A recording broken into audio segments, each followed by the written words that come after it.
What's up, y'all? Your girl G. Welcome back to my channel, and I'm lit. What are we getting into today? Y'all had to start early today because it's stressful. Life is just, taking over your girl right now. So I had to hit the wake and bake today. And I just got done watching Marriage Bootcamp Hip-Hop Edition. Honestly, all them couples can just throw them hoes in the ocean, burn it, kaput, stick a fork in it, it's done, burnt crisp to a toast, okay? Maybe actually, no, Gangsta Boo and Emmett, you could probably save them because their issues isn't just like hard-ass disrespectful, like constantly cheating on me, public humiliation. Like, their stuff is really just like communicational issues, right? Setting boundaries with his mama, just making, prioritizing her a little bit more, date nights and stuff like that. They can fix that. But A1 and Lyrica should have been done. K. Michelle and Caston, girl, he don't want to be with you. He does not want your fairy tale. And you are like, it's not clicking with me like Michelle, K. Michelle, child, boo-boo. We'll get into you. Y'all don't need to be together. Last but not least, Mariah Lynn and Rich Dollar don't need to be together. So let's get into it. Okay, Marriage Bootcamp. This episode kind of was like it was a little mellow, okay? So we basically pick up where we left off, which is A1, man, I'm leaving, pack my shit, I'm ready to go. Here go Lyrica, just let him talk. You don't want to address it because you're a liar. How am I supposed to, forgive you if you keep doing the same shit? And it's like, understandable. Dudes really just confuse me when y'all want women to easily, like, forgive you. You don't get to cheat and then be good for 2 months and feel like that just gets everything back to normal. That's not how that works. And then if you continue to cheat, you're only making it like that much harder for her to move on. It's like it's just gonna keep like piling on the woman, and you gonna make it three. Like, don't complain about what you're getting when you're the reason. Like, you're the reason. Like, niggas, y'all understand you're getting this kickback, a lot of you, and all this pushback and negative commentary. Y'all want to call people, y'all beating us up. Stop doing the shit. Like, if y'all don't want people to talk about you like trash, stop acting like it. Like, damn. But, Dr. Ish, he pulls the you want to be a family, work it out for Ocean card. And parents, they get all soft when you talk about doing it for the kids. That shit pisses me off. It honestly does. That's another video.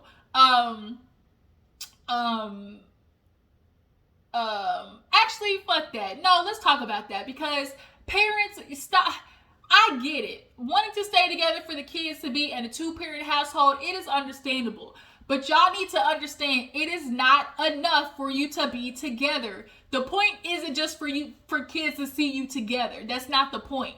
The point is to be able to see for kids to be able to see you together happy and healthy.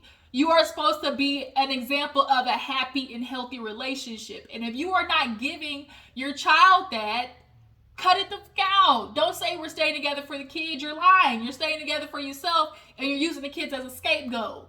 Because you don't want to deal with the look of it all. Of like, you don't want to just like, you're using that as a scapegoat to deal with your emotions and how you feel about getting a divorce.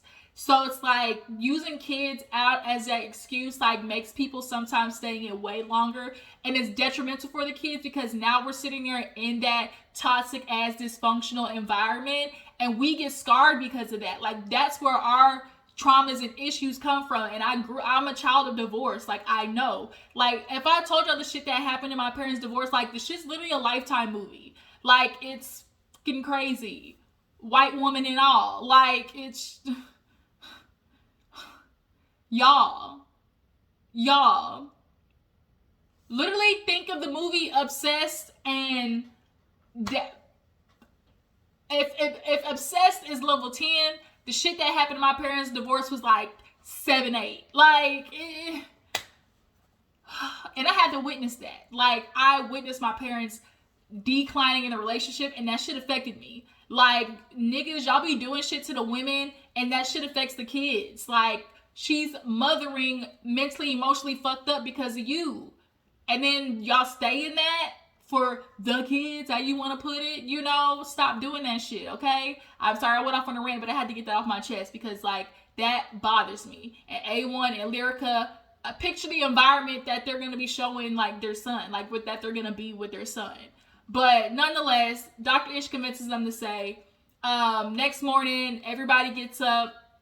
They're not talking to each other. K. Michelle's talking to Cass, and he's not really liking it. He just keeps saying, y'all, I'm a dentist. This ain't what I do. Like, I don't come to TV and talk. Like, I think that's why low-key K. Michelle brought him, because she knows, like, if he, like, this is basically gonna have to push him. Like, this is gonna have to push him to say what the thing is. But K. Michelle, he's telling you, but you're just not listening. Like, you're literally not listening. The man keeps telling you, I'm not ready for the kids. The man keeps telling you, my fairy tale don't match yours.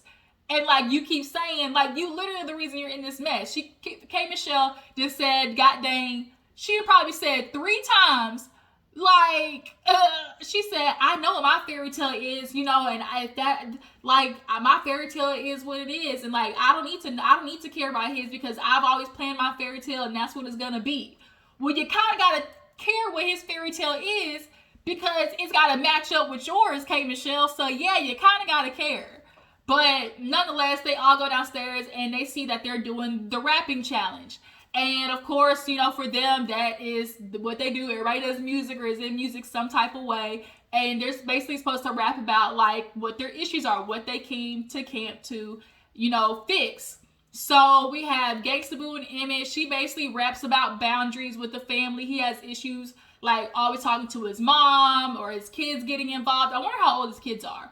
But, like, she got a problem with that. He has an issue with her anger, the way she fights. We can look at Gangsta Boo and tell she fight dirty, okay? You can tell that she go for the, you know, the quick little 1-2.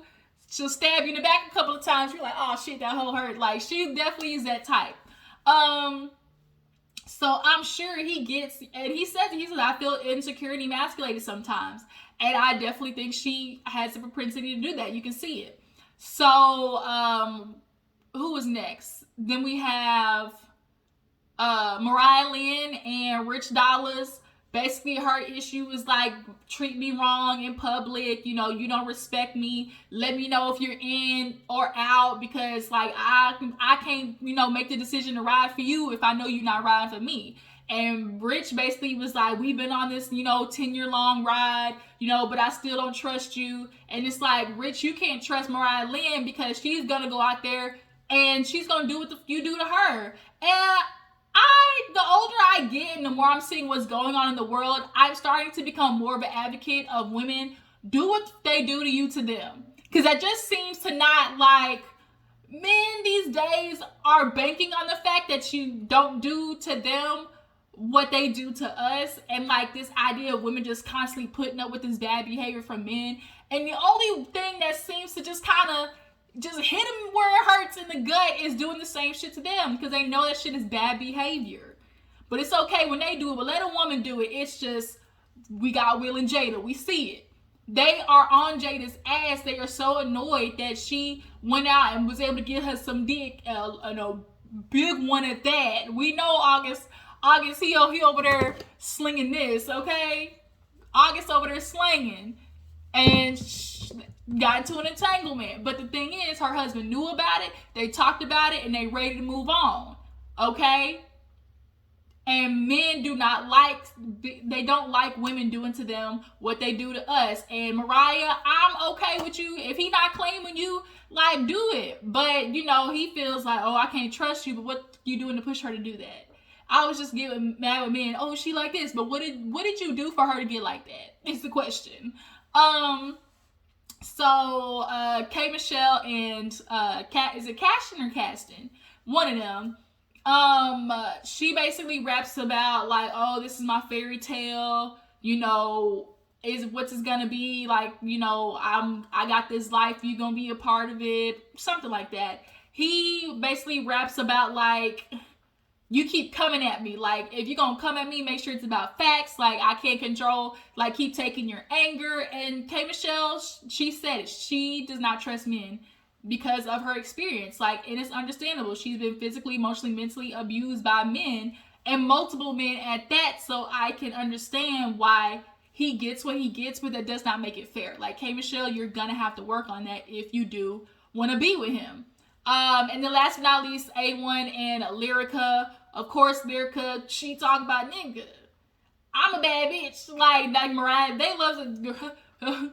Ain't nobody coochie wetter than mine. And just because you might think that nigga still cheating, didn't he? Like, women in this, might see better, you know, it's gonna keep him coming back. Okay, he gonna come back to you after he would have failed the bitch too. And, like, it's, ladies, stop thinking that's gonna keep a man, because it won't. What else? Oh yeah, so A1.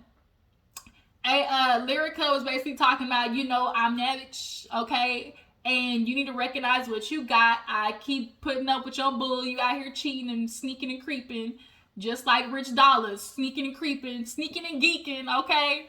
And A1, he's talking about, he kind of went soft and was like trying to lovey-dove, butter her up, basically talking about, oh, you know I did you wrong, but let me prove my worth because I want to ride with you. You know, we gonna do this together forever. You know, basically was trying to, like, everybody was like, aw, and she was like, yeah, aw, nigga, like I done heard it all before, okay?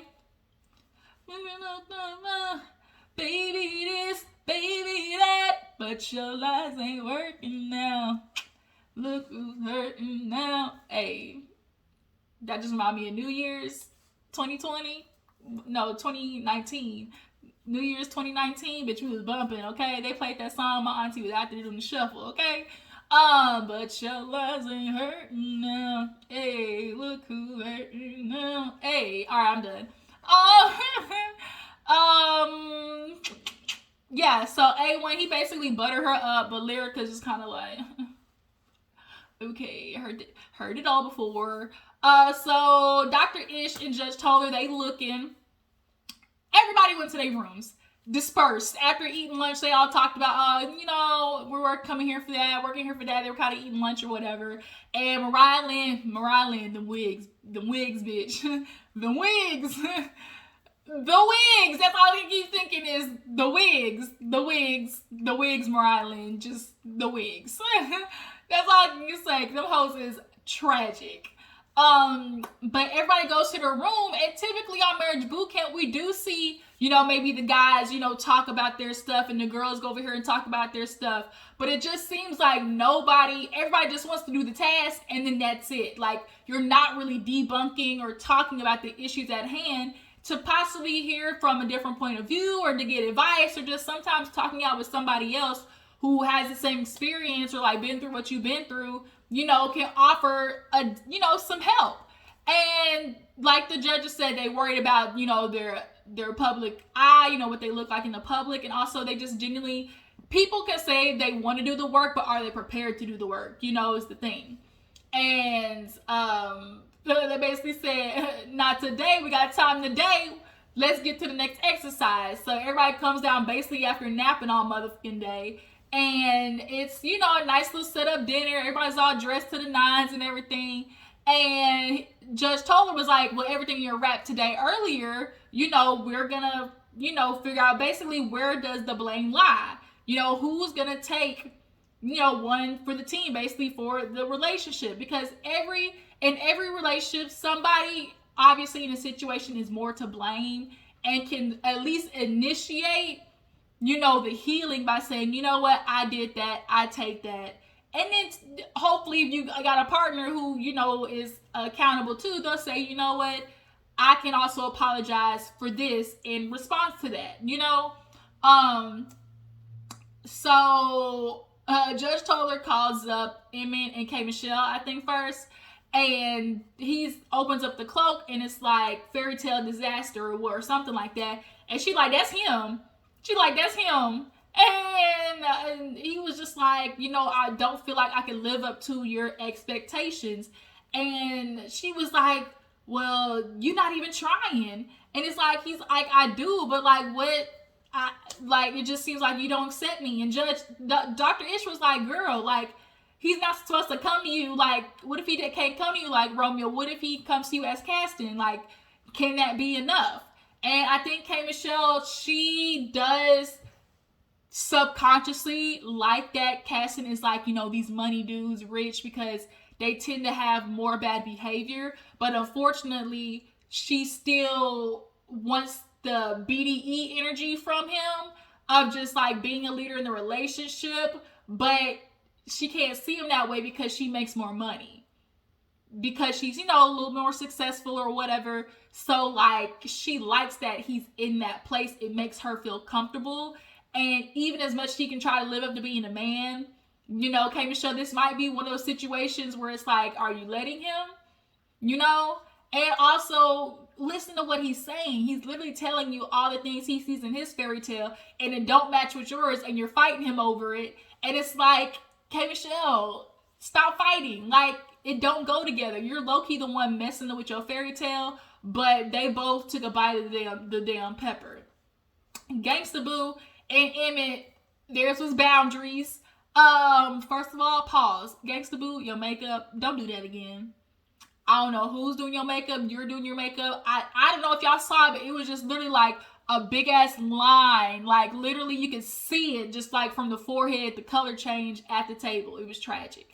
Gangsta Boo, I love you, girl. Fix that. Fix that, sir. Come on, sis, fix it. But there's his boundaries. I guess he's super close with his mom, and she feels jealous. She's like, I feel jealous when he damn, you know, hugged the dog more than me. And when she said that, I was like, that's screaming insecurities. I do think Gangsta Boo has some insecurities about being a black woman with a white man, and all, just like in general. And then like, you do gotta let the man spend time with his mom. I can't understand, like, don't let your mom disrespect me, you know, put some respect on my name, as she said. But you gotta understand too, like, that's his mom allowed that relationship to be cultivated. So basically they both took a bite of the curry. Then we get Rich Dollaz and Mariah Lynn. Rich Dollaz, they have public view or whatever. And they both looking at each other like, bitch, you gonna eat it? And Mariah's in lines like, no. She's like, I've always taken shit from you. I've always done it first. It's time for you to take it. Like, it was like some Thai chili peppers. And he feels like, man, I'm always biting the bullet. You know, I'm always eating the shit. And she was like, I done sat through you embarrassing me on live. I was right next to you, and you was talking to the woman. Like, Rich Dollaz, it definitely seems like what Mariah Lynn is doing is in retaliation to what you're doing. So just kind of like, if you don't want her acting that way, stop doing the bullshit you're doing, Rich Dollaz, period. End of story. She's like, I'm not eating it. So Rich Dollaz, he took a bite of the chili, and that bitch was hot. Okay, I've had those peppers before. They are hot. Okay, not hot, hot. So then last but not least, of course, A1 and Lyrica. He got spicy allergies, so they give them Balut. I've seen Balut before on Fear Factor, okay? And it's like a whole ass chicken basically inside the boiled egg. But for them, it was forgiveness. And it's very apparent that Lyrica, you keep saying, oh, I forgive you, but your actions don't say I forgive you. Like, the way if you're still bringing it up, that's not forgiveness. Like Dr. Ish said, you can say it, but it's in your body. Like, it's in your being, your body, like how you're expressing to him. And you are very much expressing, nigga, I ain't gonna forget what you did. And she's like, she was like, well, do you feel like forgiveness or something like, she's like, do you feel something after you get done fucking them girls? And everyone was like, you know, and he was like, did you say that to get back at him, or did you say that, like, you know, because that's what you really feel? And she was like, a little bit of both. And it's like, you do a lot to get back with him. Like, there is a lot of blame on A1 because, bro, you keep cheating. Like, why do you do understand why she's acting this way, right? But it's like, Lyrica, if you're gonna be with him, that's what a lot of people have to do. Like, if you have decided you're gonna be with somebody after the cheatation, you are going to have to, like, forgive and, like, live and let go. And A1, and Lyrica is not doing it. She's not being honest. But, you know, hopefully, if you're gonna stay with him, you can't keep bringing it up, Lyrica. Like, stop complaining. Like, that's what you girls do. Y'all complain about how ain't she is, but you staying with him. Like, that's your problem. So shut up. So basically, A1 ate the balut, looked nasty, hella nasty, or he like put it in a spoon and then like drank it. So Judge Toller comes out. And Judge Toller basically let everybody know, I'm watching you, okay? I got eyes on you. And all y'all really half-assing it. Like, these exercises is only 50% of the day. Like, y'all need to be conversating with each other. They basically gave them the, you signed up for this? Give us a show. Like, you signed up. You're not just going to do the stuff and then go to your room and sleep the rest of the day. Like, Like, no, we can't do that. Y'all getting paid. Because she's like, I got paid to be here. Like, but did I just waste my time? Like, y'all wasting Judge Toller time. She came here to help y'all. And y'all half-assing is what she's saying. So everybody gets to the room and is decompressing. And Gangsta Boo talks to K. Michelle. Well, no, I feel like K. Michelle was doing something before that. Was she talking to Caston? No.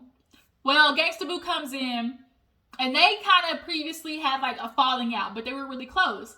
And K. Michelle is like talking to her, and she's like, you know, people that I introduced you to that you cool with, you know, you were talking behind me behind my back. And K. Michelle is explaining like, girl, I was mad at you. Like, I was mad at you, and we still got some stuff to go over. I don't know what it was that like caused them to split. But, you know, Gangsta Boo is not doing a really good job of communicating, I guess, where her end is, or like what she wants to make up with K. Michelle for. K. Michelle basically said, girl, I'm not doing this with you. I need to make up with my man, not you. So she goes in her room. I guess Gangsta Boo changes, and Emmett trying to help K. Michelle hide. He like, she in the bathroom. But Gangsta Boo just walking around the house. K. And she like, what is wrong? Like, this bitch keep coming for me. So now K. Michelle runs into A1 and Lyrica room. And she's trying to like hide. And here go Gangsta Boo once again. K, like, we need to talk, girl. Because like, you know, I really loved you. And, you know, and K. Michelle just trying to dig up different conversation. Oh, you know, I really want that baby. Like, she's trying to ignore Gangsta Boo because she does not want to have this conversation. I wonder what it is really that happened between them. But Gangsta Boo clearly is under the influence because she is talking 3 different conversations. Oh, Lyrica, oh my God, you know, you're so beautiful. Like, your skin is so pretty. You know, everybody's kind of like, okay. Like, all right. And so K. Michelle gets up and she tries to pull A1 into the room. Like, she's like, I just need to do something, talk to somebody. So she pulls A1 in the room, and Lyrica feels some type of way. She's like, now, you know, with how everything looks in the public, like, for you to go in a room with another woman, like, that's just fucked up. And I'm like, Lyrica, girl, I get it. I understand it looked bad, but the Lyric, like, K. Michelle, she ain't fucking A1. I'm gonna let you know that right now. She ain't fucking A1. The nigga look like he full of diseases. He literally looks like, his face looks like an amoeba with that ugly ass hair. And like, I just don't. A1 is not the guy that you go for like that. I don't know, you and the mother bitch that he be fucking was the only ones that want him, because that nigga is, he just looked like Badussi. Like, it's like butt ass. Like, he just, But yeah, Lyrica is like, man, this, you know, here we go acting, and it's like, oh my God, here we go. And that's where the episode ended. But yeah, that was Marriage Bootcamp, you guys. Tell me how you feel about the episode. Who's more to blame in each of the couples? Who do you think should stay together? And y'all stay tuned, you guys. I'm gonna go live later on today. She's popping off in the headlines, and we're gonna talk about it. So, you guys, I will see you then. Bye.